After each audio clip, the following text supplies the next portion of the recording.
Well, good morning, everybody, and welcome to this meeting on Wednesday morning. We have the privilege of having one of our colleagues from Tanzania joining us this morning and giving us a presentation. Angela and Sele, thank you very much for taking your time this morning to present to us. So you can go ahead and start your presentation. Okay, good morning, everyone. As I've been introduced, I'm a third-year resident, and today topics I'll be taking you through the watchful girls in congenital laryngeal web.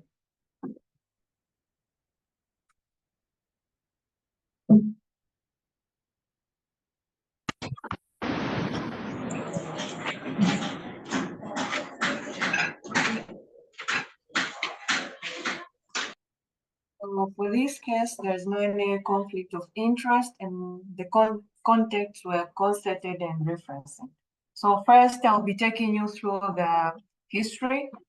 So we attended a 4-month female baby who was referred to our health facility from a primary healthcare center level 1, which is approximated 65 kilometers from our health facility. And the child presented with a history of noise breathing since birth.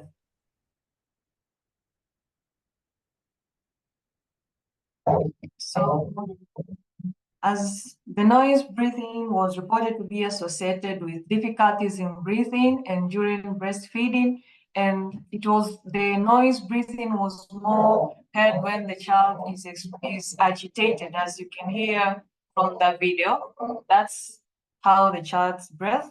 And wherever the child is not agitated, she is completely silent. You don't hear the noise breathing. So there was also reported history of difficulties in breathing, difficulty in breastfeeding, and there were frequent episodes of regurgitation that were reported by the mother. So from the perinatal history, she was delivered at the hospital by a spontaneous vertex delivery at the gestation age of 36 weeks, and the birth weight was 3.3 kilograms, and the child cried immediately post-delivery. However, few hours post-delivery, the child experienced sudden onset of difficulties in breathing, and she was not kept on any medication. The health facility decided to admit the child for observation, and a week later, the child was discharged home with the mother with no any management that was provided from the health center. So upon examination, the child was alert. She had a biphasic stridor, which were more audible during the inspiratory phase. She had stable vitals upon review, and she was not having any signs of respiratory distress, being tracheal tag or intercostal recession. So we examined the child and we managed to do the flexible nasal laryngoscope, whereby through the anterior nasal cavity, you can visualize there was no any obvious lesion. We visualized the inferior turbinate. We also passed through to the level of the nasopharynx. We visualized the opening of the eustachian tube. There was no any mucus plug at the pad of the adenoid tissue was visualized. At the tongue level, at the level of the vallicula, there was no any lesion that was visualized. And at the supraglottic lesion, the child had normal supraglottic structures. She had, appropriate to the age, there was no any curling of the epiglottis or shortening of the arytenoid. However, she has a scissoring of arytenoid and deepening of the interarytenoid space. So we are querying the laryngeal cleft. And at the glottis region, there was we visualized the laryngeal web, where we queried can either be type 1 or type 2 web with the residual posterior glottis that it can be visualized from the video. So we came up with the working diagnosis of congenital laryngeal web, and we managed to do some investigation at our health facility, because from the literature, the congenital laryngeal web does associate with Digital syndrome, which associated with other different anomalies, it being the cardiac anomalies, the submucosal cleft, and others. So we managed to do the echocardiogram for the child together with the ECG, whereby the results came out normal. So currently we are waiting to do the CT scan of the neck so as to assess the rest of the laryngeal structures and the laryngeal framework. And also we are waiting to do a sleep direct laryngeal tracheal bronchoscopy so as to qualify more the type of web and the involvement of the subglottic region, the thickness of the membrane, the thickness of the web, so as to aid ourselves on the management of our patient. So at the moment, because our child didn't have any respiratory symptoms, we decided to do conservative management based on the age of the child. Currently, she's 4 months. We want to give her some time for the laryngeal framework to grow so as intervention and surgically it can be much more easy. So currently we kept our child on pharmacotherapy, whereby we have prescribed our child with antihistamine, anti-reflux medications together with PPIs. And also we counseled the mother about the general condition of the patient and want to anticipate.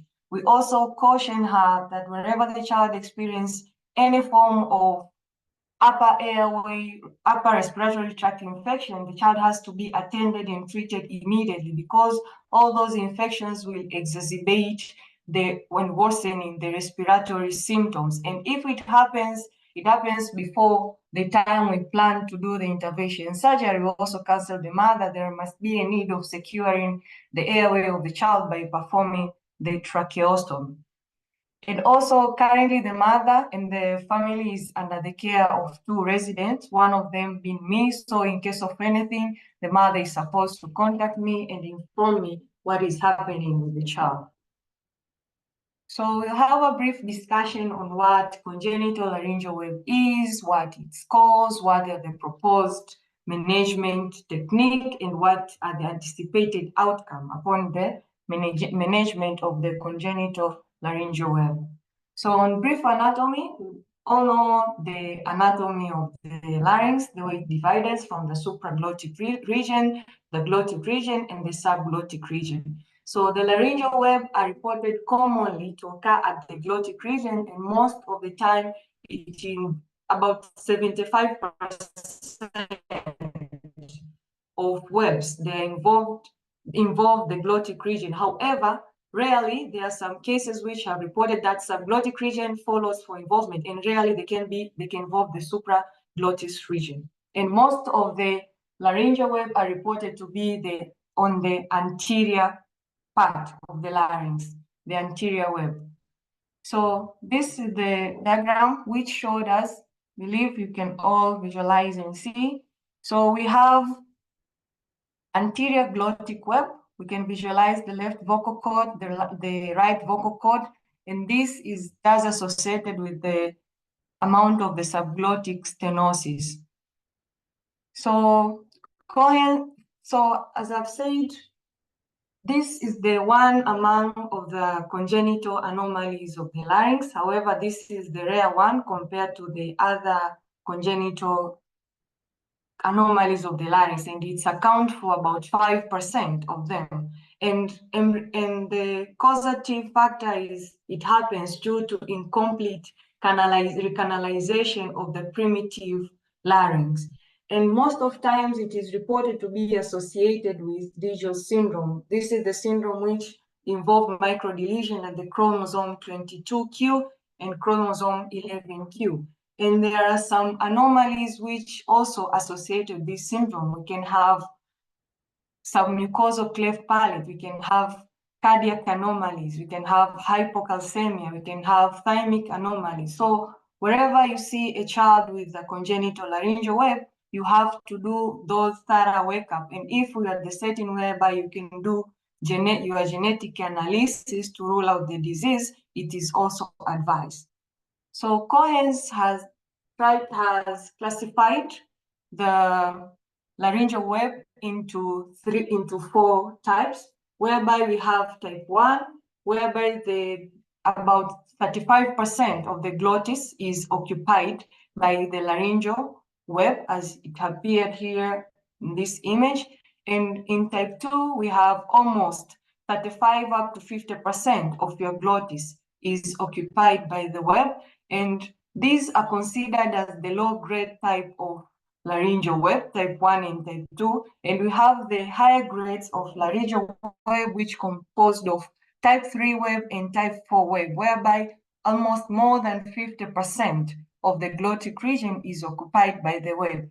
And most of the time, these types does associated with some degree of subglottic stenosis, as is appeared on those images.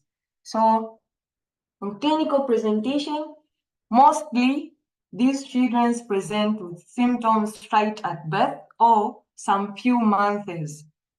Within the first month of birth, the child started presenting with respiratory symptoms, and the symptoms will depend on the location and the type of the web. For those who will have type 1 and 2, they can have mild symptoms of dysphonia, weak cry, but most of time they don't present with respiratory symptoms. If it happens, there's supposed to be an exacerbating factors like upper airway respiratory tract infection. However, those with grade type 3 and type 4, most of times at initial presentation, they do present with very severe respiratory symptoms. They are in distress. They can be dysphonic. They can present with stridor. And most of time also the severity of symptoms tends to be exacerbated once you have the upper airway infections. So how do you reach to make the diagnosis of the laryngeal web? First, you have to take a clear history. These are the children which will present with sound breathing. You have different differentials, all those congenital anomalies of the larynx.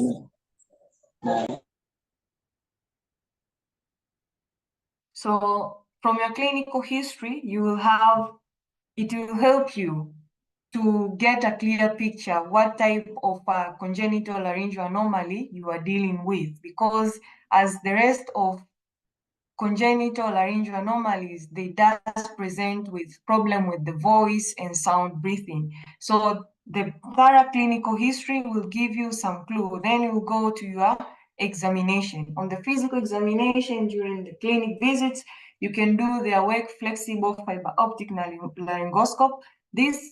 The primary aim of doing this examination is you want to rule out other obvious common laryngeal anomalies like laryngeal Malaysia. You can rule it out because they tend to have similar presentation, the vocal cord paralysis.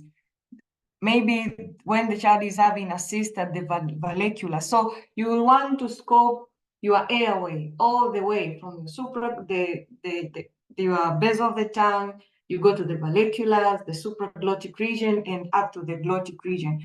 But that will just help you to rule out other congenital laryngeal anomalies. And if you have reached your diagnosis of laryngeal web, you have to go and do a sleep direct laryngotracheal bronchoscopy. It will help you to quantify more, to know the nature of the web. What type are you dealing with? It will also help you to assess, does it associated with subglottic stenosis? So those are the investigation and examination you're supposed to do when you want to attend the diagnosis of laryngeal web. On the management plan for this patient, the primary goal of management with patient with laryngeal web, we have to maintain the patent airway and to ensure the good voice quality. And the treatment, most of times, it does depend with the degree of where airway obstruction. As I've mentioned earlier, those with type 1 and type 2 who just have mild symptoms, not severe symptoms, they will have a different approach of management, different completely with those with type 3 and type 1 who does present with exacerbated respiratory distress symptoms. So for those with mild form, you will try to buy some time for them so you can first employ the conservative management. As I've mentioned earlier, you have to educate the family members. You have to tell them what is the disease, what is to anticipate. You have to have the whole plan of management, of managing how are you going to manage your patient and when have you planned to go and intervene and repair the web.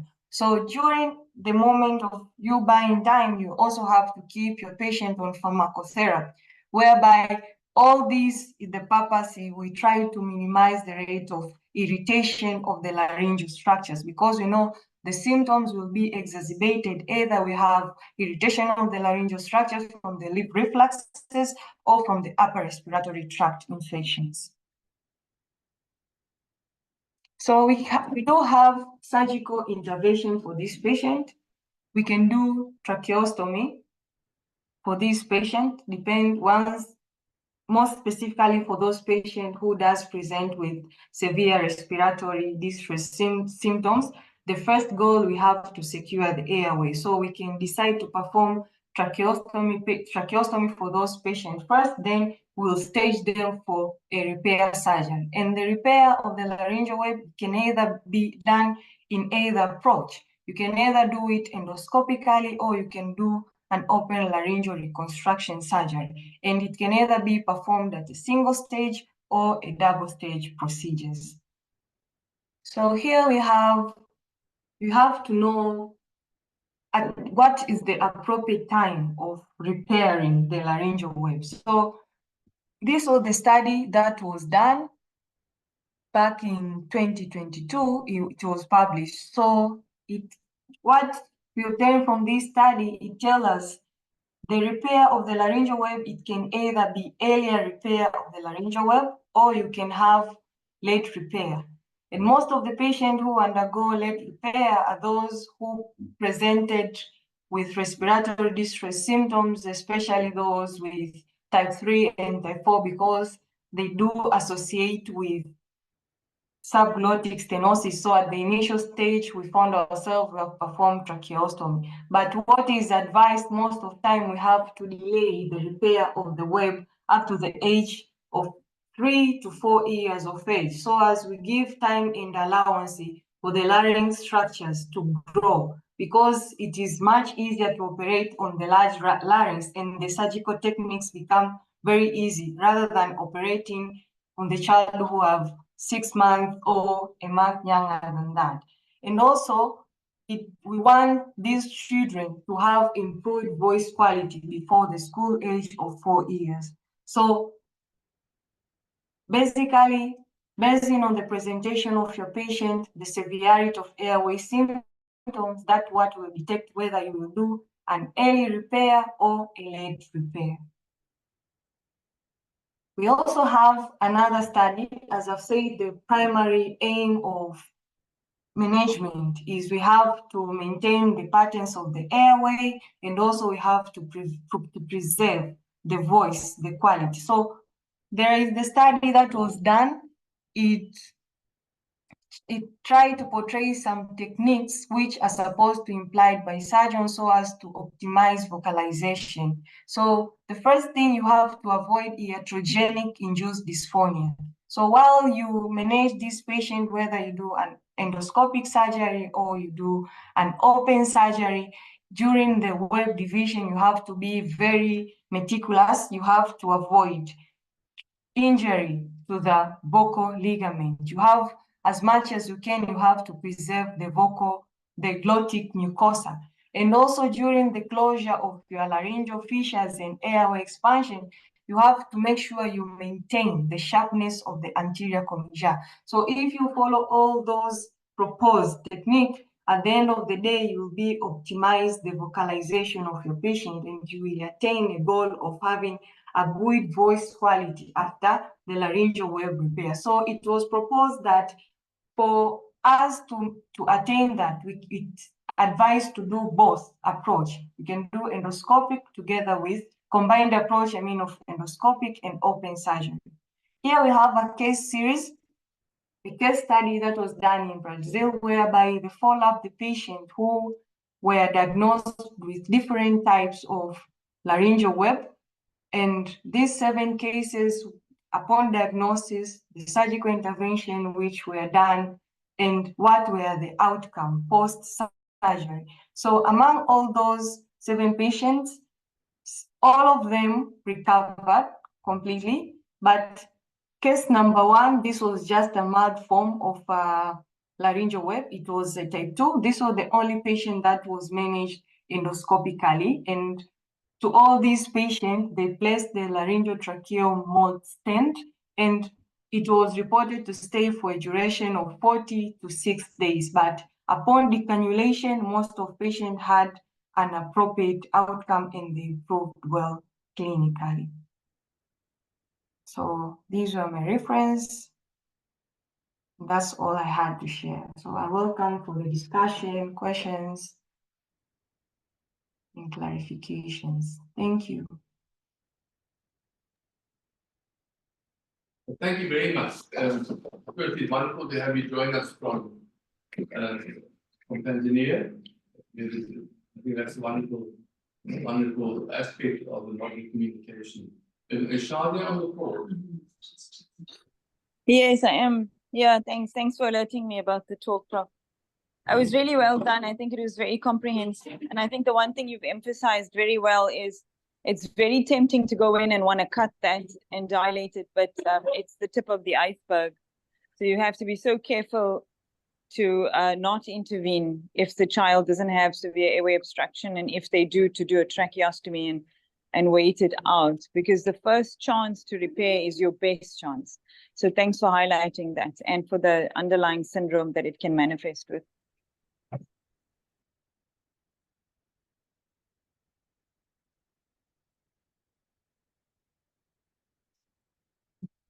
Does anybody else have any questions or comments?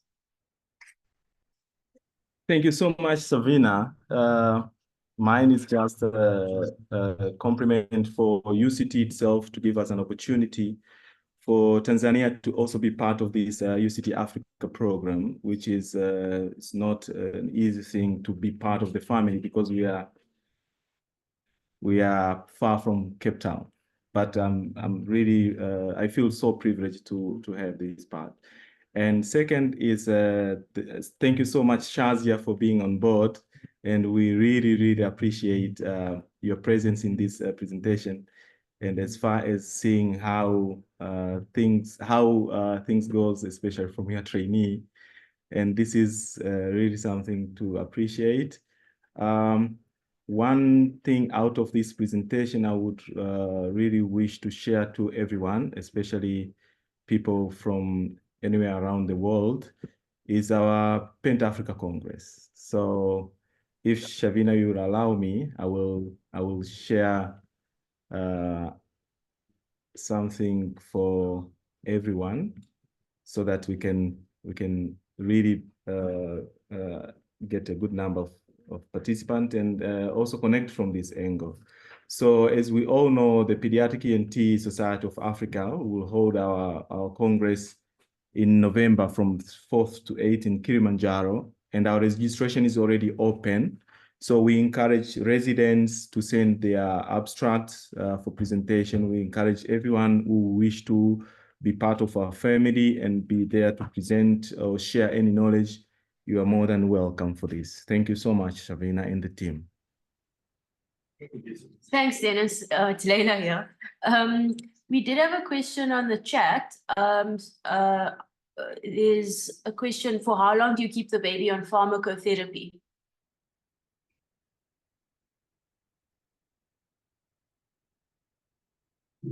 And Angela, maybe you can respond to that question, or anybody else? Yes, so I can respond on behalf of Angela.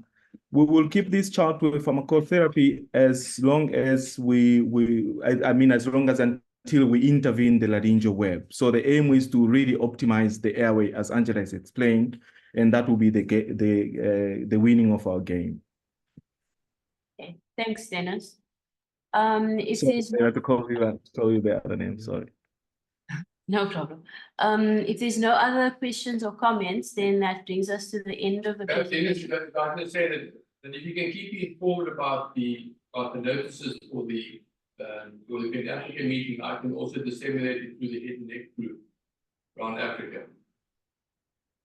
Thanks so much, Prof. I will share it with you, and then I'll circulate it within the UCT usual email loop. Thank you so much, Prof.